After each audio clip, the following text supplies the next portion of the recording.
সেখানে মূলত রাজনৈতিক দলগুলোর অঙ্গীকার থাকে যে আমরা এই কাজগুলি করব।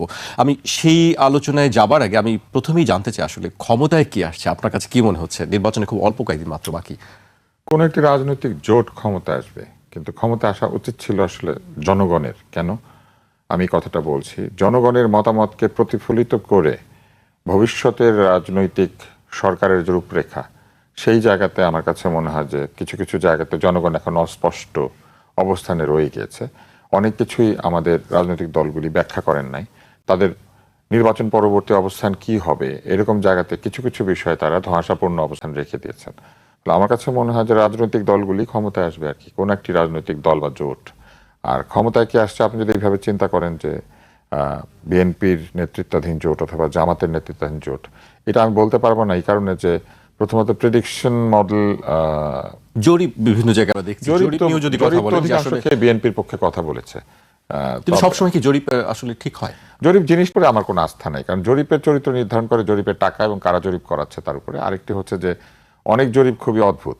যেমন ধরেন একটা টিভি চ্যানেল লিখলো যে ঢাকা 12 আসনে কে জিতবেন বলে মনে করেন, বলে সবার নাম দিয়ে দিল। আমি একটা এমনি বলছি, এটা কোনো উদাহরণ হিসেবে, ঢাকা 12 স্পেসিফিক না, ধরেন 11, 10। কিন্তু ভোটটা যখন হচ্ছে অনলাইনে, ওনারা কি করে নিশ্চিত করেন যে অনলাইনে ভোটিং এর মধ্যে ওই 11, 12, 13 ভোটাররা যার যার জায়গায় ভোট দিচ্ছেন? এটা তো হয় না। তাহলে তারা সর্জন্য ওপেন একটা প্ল্যাটফর্মে দিয়ে ঢাকা 11-তে কে জিততে পারে বলে মনে করেন। এখন ওই সময়ে ওই জরিপটা যার চোখের সামনে যাচ্ছে, সেইখানে যেসব দলের অ্যাক্টিভ ভোটাররা বা নন ভোটার ইভেন, কারণ ওইখানে তো এটাও বোঝা সম্ভব না যে ওনার বয়স 18 না 18 নিচে, যারা ওইখানে ইয়েস নো দিচ্ছে, এবং তার ভিত্তিতে বলে দেওয়া হচ্ছে, জরিপ করে দেখা গিয়েছে ঢাকা 10 আসনে তমুক জিতছেন, ঢাকা 11 আসনে তমুক জিতছেন। স্বয়ং গণমাধ্যম পর্যন্ত একটা জরিপের নামে যা করে ফেসবুক এবং ইউটিউবে, সেগুলি সব হচ্ছে জাস্ট তামাশা। তাহলে জরিপ আপনি বিশ্বাস করবেন কেন? কারণ দেখেন, আবার আমি ভালো করে বুঝিয়ে বলি, ফেসবুকে একটা জরিপ ছেড়ে দিয়েছেন, ইউটিউবে একটা জরিপ ছেড়ে দিয়েছেন, সেইখানে বলছেন ঢাকা 1 আসনে কে জিতবেন, কিন্তু আপনি প্রথমে নিশ্চিত করেন নাই যে যারা ভোট দিবে তারা কি 18-র উপরে না 18-র নিচে। নিশ্চিত করেন নাই তারা কি ঢাকা 1 আসনেরই ভোটার নাকি 1 আসনের ভোটার না। নিশ্চিত করেন নাই যে 1 আসনের ভোটাররা সবাই এইটা দেখতে পেয়েছেন।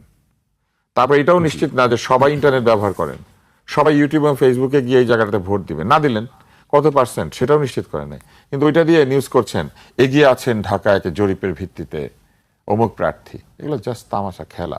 মানে এইটা কি প্রভাবিত করার জন্য এই কাজগুলি করা হয়? এগুলি এক ধরনের ভোটারদেরকে প্রাচীন পদ্ধতি ভোটারদেরকে প্রভাবিত করার জন্য। যদি শিক্ষিত ভোটার হয় তাহলে এটা দিয়ে কোনোভাবেই প্রভাবিত হয় না। আর অশিক্ষিত ভোটার যদি হয় তবে কোনো কোনো ক্ষেত্রে তারা মনে করে যে আয় হায় উনি তো জিতে যাচ্ছেন, তাহলে আমার ওনার সাথেই থাকা উচিত। এইভাবে হয়তো কেউ কেউ প্রভাবিত হতে পারেন।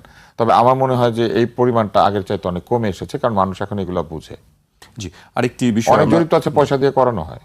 জি, তুষার ভাই, খুব অল্প কয়েকদিন নির্বাচনের 12 তারিখের ভোটের ব্যাপারে, কিন্তু এখনো গণভোট নিয়ে একটি কথা বিভিন্নজন বলছেন। এখনো আমরা সম্প্রতি দেখেছি শাহীন মালিকের একটি বক্তব্য, আমি সেই বক্তব্যটি একটু উল্লেখ করতে চাই। পৃথিবীর ইতিহাসে সবচেয়ে হাস্যকর গণভোট হতে যাচ্ছে বলে মন্তব্য করেছেন সংবিধান বিশেষজ্ঞ ডক্টর শাহীন মালিক। নির্বাচন, রাজনীতি এবং অর্থনীতি নিয়ে খান ফাউন্ডেশনের এক আলোচনায় তিনি বলেন, 12 ফেব্রুয়ারি সংসদ নির্বাচনের কথা বলা হলেও আদতে এটা একটা স্থানীয় সরকারের নির্বাচন হচ্ছে। তিনি তার এই কথাটাকে আপনি কিভাবে দেখছেন? যে তিনি যা বলেছেন তিনি তো সেটা ব্যাখ্যা করেছেন এখানে, অতএব তার ব্যাখ্যাটা যদি আপনি একই সাথে পড়েন তাহলে মানুষ বুঝে ফেলবে। উনি যা যা বলেছেন এই কথাগুলি টকশোতে আমার মতো অনেকেই বলেছেন, গণমাধ্যমে এই প্রসঙ্গগুলি আগে এসেছে। উনি যেহেতু একজন বাংলাদেশের শীর্ষস্থানীয় আইনজীবী, আইনের ব্যাপারে একজন বিশেষজ্ঞ, এমনকি সাংবিধানিক আইনের ব্যাপারও, উনি যা বলেছেন সেইখানে ভুল থাকার কোনো সম্ভাবনা নেই। উনি যদি কোনো কিছুকে হাস্যকর বলে থাকে তাহলে ফেসবুকের হাহা রিয়াকশন ছাড়াই বলা যায় যে এটা একটা হাহা হতে যাচ্ছে, এবং এটা হাহা হবে, কেন হবে এটা কিন্তু উনি ব্যাখ্যা করেছেন। আমি শুধু কয়েকটি কথা বলি। একটি হচ্ছে press institute of Bangladesh, PIB, তারা একটা নির্বাচনী নির্দেশিকা তৈরি করেছে গণমাধ্যম কর্মীদের জন্য। সেখানে পরিষ্কার ভাষায় লিখেছে যে গণমাধ্যমে হ্যাঁ ভোট দিলে নতুন সংবিধান হবে। এই গণমাধ্যমে হ্যাঁ ভোট দিলে নতুন সংবিধান হবে? এই সংস্কার কি নতুন সংবিধান তৈরি করতে যাচ্ছে, নাকি এক্সিস্টিং সংবিধানের কিছু ধারাকে পরিবর্তন করে এটাকে ফ্যাসিবাদ বিরোধী একটা চরিত্র দিতে চাচ্ছে? ব্যাপারটা তাই ছিল না শুরুতে? তাই বলা হয়েছিল। তাহলে ওইখানে প্রিন্টেড অবস্থায় লেখা আছে যে নতুন সংবিধান হতে যাচ্ছে, নতুন সংবিধান হবে। নতুন সংবিধান কি করে হবে? সেই সংবিধান কি তাহলে 2026 সালের সংবিধান? এই কথাটাই তো পরিষ্কারভাবে বলে নাই। ফলে পুরো গণভোটের ব্যাপারটাই একটা ধোঁয়াশা। এইটা হ্যাঁ দিলে কি হবে আসলে? জি, এটিও প্রশ্ন যে হ্যাঁ, হ্যাঁ, কি হবে? জয়ী হলে কি হবে বা না জয়ী হলে কি হবে হ্যাঁ, সেটি- হ্যাঁ জয়ী হলে কি হবে, হ্যাঁ জয়ী হলে কি হবে না, এই ব্যাপারগুলি খুব পরিষ্কারভাবে ওনারা বোঝান নাই। ওনারা কতগুলি পজিটিভ জিনিসপত্র ওইখানে দিয়ে একটা প্রচার অভিযান শুরু করেছেন, যেখানে বারবার বলার চেষ্টা করেছেন যে এইগুলি হলে আর ফ্যাসিবাদ আসবে না।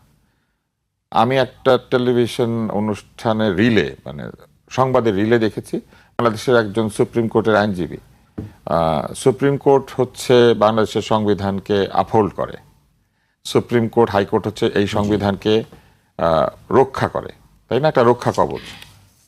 সেখানকার আইনজীবী সংবিধানটাকে লিটারেলি ছুঁড়ে ফেলে দিয়েছেন, ঢিল মেরেছেন। সুপ্রিম কোর্টের দায়িত্ব কি ছিল আসলে আমরা জানি না। যারা সংবিধানের রক্ষাকর্তা তারা কি এই আচরণটাকে সমর্থন করেন কিনা মানুষ তো এটা জানতে চাইতে পারে। কারণ আমরা তো পড়েছি যে সংবিধানের মর্যাদা রক্ষা করা দায়িত্ব। তাহলে কি আমরা যে কেউ সংবিধানটাকে যে কোনোখানে ছুঁড়ে ফেলতে পারবো? আমরা কি এটাকে যে কোনোখানে ঢিল মেরে ফেলে দিতে পারবো? ময়লার ডিপোতে ফেলে দিতে পারবো? আসলে পারবো কিনা এটাই জানার ইচ্ছা। ঠিক একইভাবে এই যে গণভোটটি আয়োজিত হতে যাচ্ছে, এখানে তারা যে বিষয়গুলি বলেছেন, সেখানে বলেছেন যে গণভোটের ফলে ফ্যাসিবাদ আর আসবে না। ফ্যাসিবাদ আসা না আসা কি সংবিধানের উপর নির্ভরশীল? ফ্যাসিবাদ প্রথমেই এসে ওই যে আমাদের এখনকার যে অন্তর্বর্তী সরকার আছেন, ওনারা যে সংবিধানের অধীনে শপথ নিয়েছেন, ওনারা নিজেরাই সংবিধানটাকে বিভিন্ন জায়গাতে উল্টেপাল্টে ফেলছেন না? ফেলার সময় কি বলছেন? আমাদের ম্যান্ডেট আছে, আমাদের বিপ্লব আছে, আমাদের অভ্যুত্থান আছে। ফ্যাসিবাদ তো একইভাবে বলবে, আমি জানি জনগণ এটা বলেছে, আমি জনগণের লোক, আমি জনগণের বাপ মা, বলে না ফ্যাসিবাদ? জি, আমি খাওয়াই, বলেন তো। এগুলো বলতে পারলে ফ্যাসিবাদ ওনারা যে সংবিধানটা সংস্কার করবেন ওইটাকে একইভাবে বদলাই দিবেন।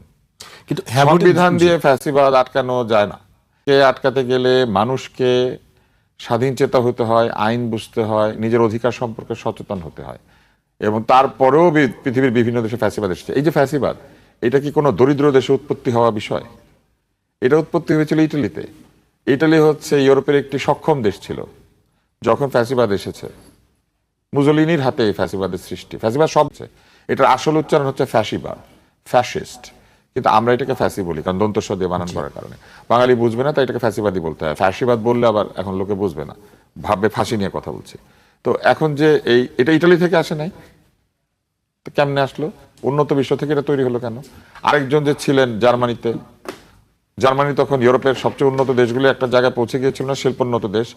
শিল্পোন্নত হওয়ার কারণে তারা যুদ্ধ করতে পেরেছে। ফ্যাসিবাদী আমরা স্পেনে দেখি নাই, ফ্র্যাঙ্কো।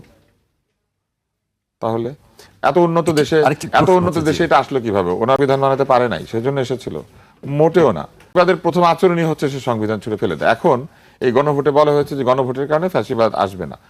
ভালো কথা, আসবে না, কিন্তু এই গণভোটে হ্যাঁ হলে তো শরিয়া আইনও প্রচলিত হবে না, শরিয়া আইন করা সম্ভব না। কিন্তু গতকালই সম্ভবত একটি রাজনৈতিক দল তাদের আমি জি, তাদের ইশতেহার দিয়েছেন। আমি একটা লাইন শুধু বলবো। তারা বলেছেন যে তারা বিভিন্ন ধরনের ব্যবস্থা নেবেন। তার মধ্যে তারা একটি জায়গায় বলেছেন যে তারা পার্সোনাল ল, ধর্মভিত্তিক পার্সোনাল ল চালু করবেন। জুলাইয়ের সনদ কিন্তু যে কোনো ধরনের ধর্মভিত্তিক আইন প্রতিষ্ঠার বিরুদ্ধে। ধর্মভিত্তিক আইন প্রতিষ্ঠা করা যাবে না জুলাই সনদ হলে। তুষার ভাই, আপনার- তাহলে এটা হ্যাঁ হলে পরে ওনারা যদি জুলাই সনদের পক্ষে থাকেন, তাহলে personal law based on religion এটা কিভাবে হবে? এটা তো ব্যাখ্যা করতে হবে।